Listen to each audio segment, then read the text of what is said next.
organic, unpredictable, unknown, lovely, beautiful, a sense of fulfillment. This is part of the pleasures of life and not the chores of life.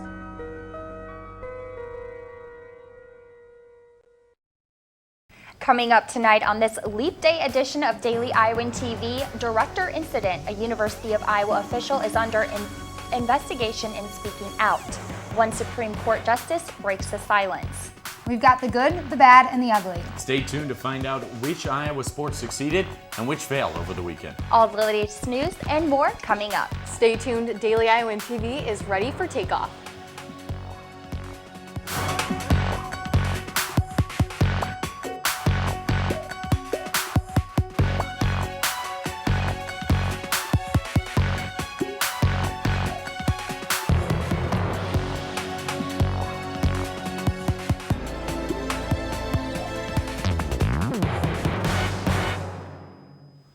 Good evening and thanks for joining us. I'm Taylor Brooks. And I'm Katie Reber.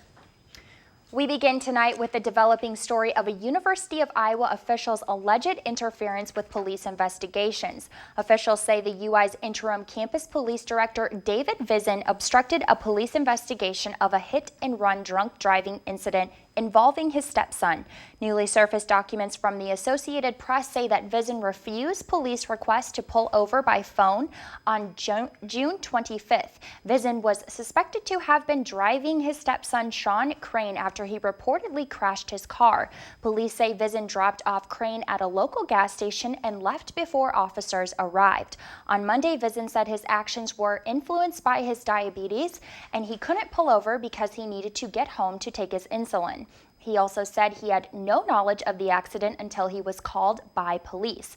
A statement from the university said that Vizin disclosed information to his stepson, but that he has not officially been charged. Stick with Daily Iowan TV as the story develops. OWI, or operating while under the influence arrests, have hit a 10-year peak in Iowa City, and the local police force is taking actions against drunk driving. According to recent statistics released by the Iowa City Police, there were 52 more people charged with an OWI last year than 2014. OWI offenses reached 621 in 2015, and the problem continues on as more than 60 OWIs, arrests have been made in the month of February alone. A day that most college students get to experience only once during their college career, February 29th, or better known as Leap Day. In honor of this rare day, Daily Iowan TV has some fun facts of the crazy traditions that only happen once every 4 years. February 29th is Bachelor Day in Ireland. A tradition that began more than 700 years ago has made Leap Day a day of proposals by women to men. February 29th is also the birthday of leaplings and is only celebrated every 4 years. And finally, the odds of being born on Leap Day is 1 in 1,461, according to officials. Daily Iowan TV wishes a happy Leap Day to all of our viewers. The University of Iowa is very active in recycling, but is always looking to do better. Daily Iowan TV's Melanie Taylor has more on what the Office of Sustainability is doing with their project called Recyclemania. Recyclemania is an 8-week competition among about 200 universities and colleges nationwide to waste the least and recycle the most.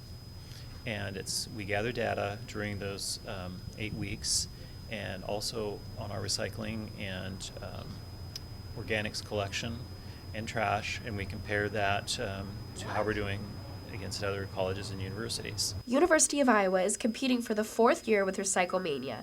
The Office of Sustainability has worked hard over the years to improve recycling on campus. Yeah, we started roughly about approximately 30%, and then over the years we've improved. Last year we're about 38%. Now in the first year we're at about 41% waste diversion, and that's the number we look at generally. Increasing education and the number of recycle bins on campus are just a couple reasons we've seen improvement over the years. We started doing composting at Burge and Hillcrest, and the IMU also does that, so that diverts a lot of waste and has really helped our waste diversion percentages by having that available to us. University of Iowa is getting closer to its 2020 goal. The Office of Sustainability is hoping to reach a 60% waste diversion rate by 2020. Our current standing in Recyclemania is 60th out of 157 schools. We are 5th out of the 7 participating Big Ten schools. Recyclemania 2016 ends on April 2nd.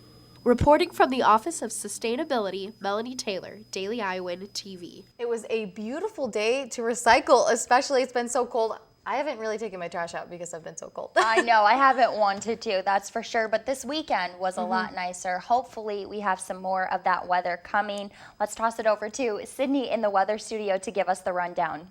The sun might be out and the grass might be green, but unfortunately, the grass is about to be covered up soon. Tuesday morning, we're looking at a high of 26 with a bit of flurries. In the afternoon, temps will rise a little bit higher up to 29. It'll drop down to 25 at night with mostly clear skies. Throughout the week, things will warm up a little bit. Friday, we'll see a high of 42, which will lead us to a beautiful weekend with some sunshine and a few clouds Saturday night. We'll see a low of 32, and Sunday we'll see temps rise up to 58. Now with spring, we will start to see various storms throughout the season. Cities such as Little Rock, Memphis, and Nashville are expected to see severe storms Tuesday night. The storms are said to bring flooding downpours, damaging winds, and large hail. That's weather for this week. Have a great week, Hawkeyes. In the midst of so much attention being placed on the Supreme Court, one justice decided to speak up. After 10 years of silence, Justice Clarence Thomas finally added to discussion, raising not just one, but several questions about gun rights. It has been 2 weeks since the court resumed session following the death of Justice Antonin Scalia. Thomas offered up a conservative stance similar to Scalia's aggressive manner, asking when constitutional rights have ever been suspended for misdemeanor violations. Thomas's last question in open court was asked on February 22, 2006. President Barack Obama honored a U.S. Navy SEAL with the highest military award Monday for displaying heroic actions during a battle in Afghanistan. Edward Byers Jr. joined the most elite group of soldiers in the history of the United States Armed Forces. Byers rescued a doctor who has held being hostage by enemy forces back in 2012. He used his own body as a shield to protect the hostage from enemy fire before using his bare hands to hold off an enemy guard until help arrived. President Barack Obama awarded Byers with the famed Medal of Honor for his actions.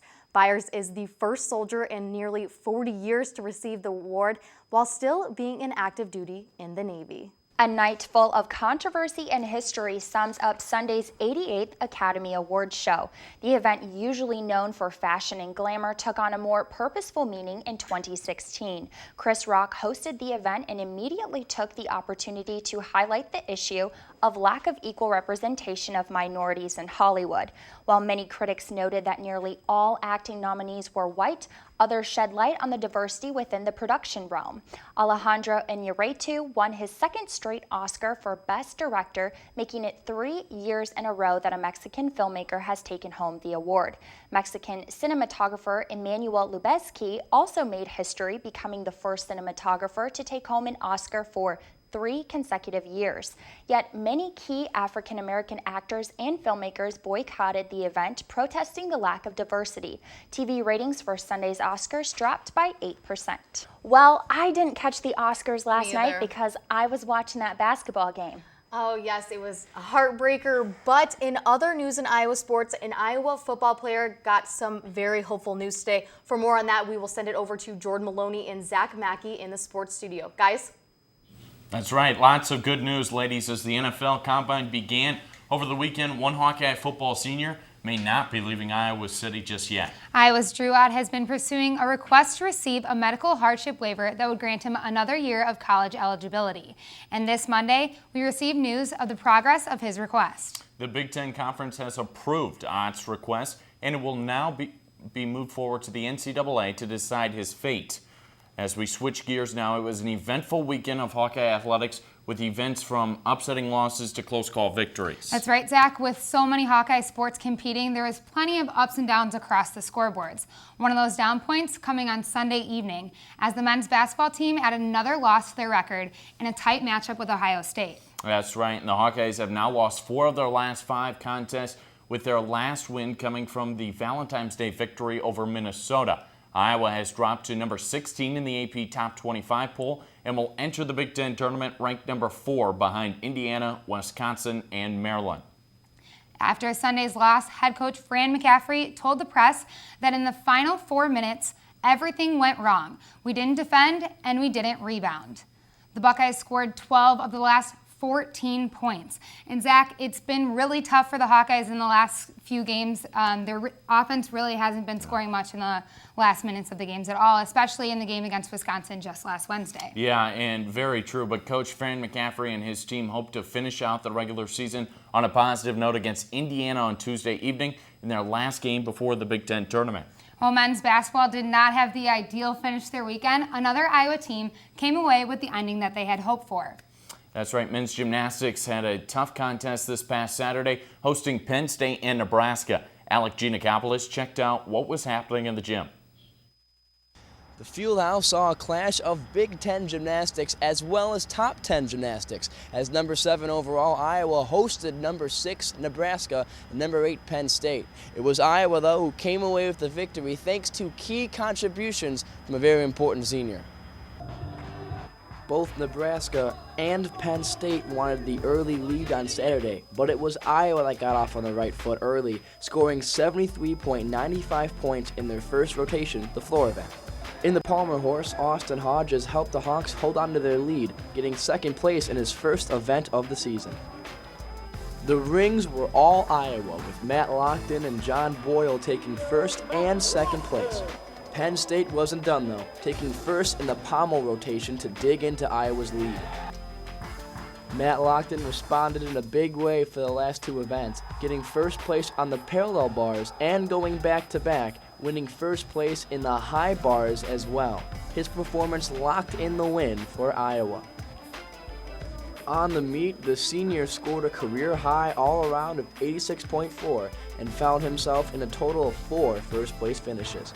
The regular season is winding down for the Hawkeyes, as next week they'll go to Columbus, Ohio for the Arnold Challenge, and then on March 12th they'll have their final home meet against Minnesota. Reporting from the Fieldhouse, this is Alec Giannakopoulos, Daily Iowan TV Sports. We'll see if the Hawks can stay hot when they host Minnesota for their final contest on March 12th. We've heard some good and some bad outcomes from the weekend, but there were also some bittersweet ones as well. The Iowa baseball team headed to Florida for the Snowbird Baseball Classic.